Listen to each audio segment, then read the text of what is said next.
নমস্কার, আমি মিঠু। শুরু করছি নজরে রাজ্য। গঙ্গাসাগরে ভিড় জমিয়েছেন সাধু সন্তরা, এসেছেন নাগা বাবারাও। কপিল মুনির মন্দিরের পাশেই সার দিয়ে তাদের আখড়া, ভক্তদের আনাগোনা লেগেই রয়েছে। তেমনই এক আখড়ার সামনে দেখা গেল কালো মাথার ভিড়। ভক্তদের হাতে হাতে প্রসাদে পকোড়া বিলি করছেন ওই সাধু বাবা। যারা যারা তার কাছে আশীর্বাদ চাইতে আসছেন তাদের হাতে পকোড়া তুলে দিচ্ছেন তিনি। কিন্তু প্রসাদে মিছরি বা বাতাসের বদলে পকোড়া কেন? জানা যায় এই নাকি আদতে স্বাস্থ্য সচেতনতারই এক বার্তা। বর্তমানে অধিকাংশ মানুষই ডায়াবেটিসে আক্রান্ত, তাই মিষ্টি নয় নোনতা প্রসাদ হিসেবে ভক্তদের পকোড়া বিলি করছেন এই পকোড়া বাবা। তবে সবটাই নিরামিষ। গরম গরম পকোড়া পেয়ে খুশি পুণ্যার্থীরাও। সিকিমের মুকুটে আরও একটি পালক। এবার ভারতের সেরা পর্যটক বান্ধব রাজ্য সম্মান পেল এই পাহাড়ি রাজ্য।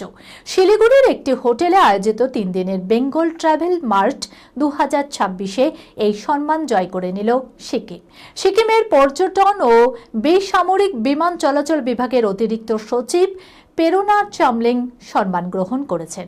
সিকিম সরকারের পর্যটন ও বেসামরিক বিমান পরিবহন বিভাগ সূত্রে জানা গিয়েছে, পরিবেশ বান্ধব নীতি, আতিথেয়তার মান, পর্যটন শিল্পের বিনিয়োগ বৃদ্ধি এবং পরিকল্পিত উন্নয়নের উদ্যোগের নিরিখে এই সম্মান জানানো হয়েছে। সামনেই সরস্বতী পুজো, আগামী 23শে জানুয়ারি। পুজোর অপেক্ষায় রয়েছে সকলেই। আর সরস্বতী পুজোর পরদিনই শীতল ষষ্ঠী। এই দিন 6 রকমের সবজি, 6টা গোটা সবজি একসঙ্গে সেদ্ধ করে খাওয়ার নিয়ম। সরস্বতী পুজোর দিন রান্না করে পরদিন ঠান্ডা খেতে হয় গোটা সেদ্ধ। কিন্তু কেন এই নিয়ম জানেন? আবার এই গোটা সেদ্ধ জানা যায় যে পুষ্টিকর, তাই এর বৈজ্ঞানিক ভিত্তিও রয়েছে। যেহেতু এই সময় পক্স, ইনফেকশন, ইনফ্লুয়েঞ্জার মতো রোগ হয়, তাই শরীর ঠান্ডা রাখতে গোটা সেদ্ধ খাওয়া হয়। এই খবরের সঙ্গে শেষ করলাম আজকে নজরে রাজ্য।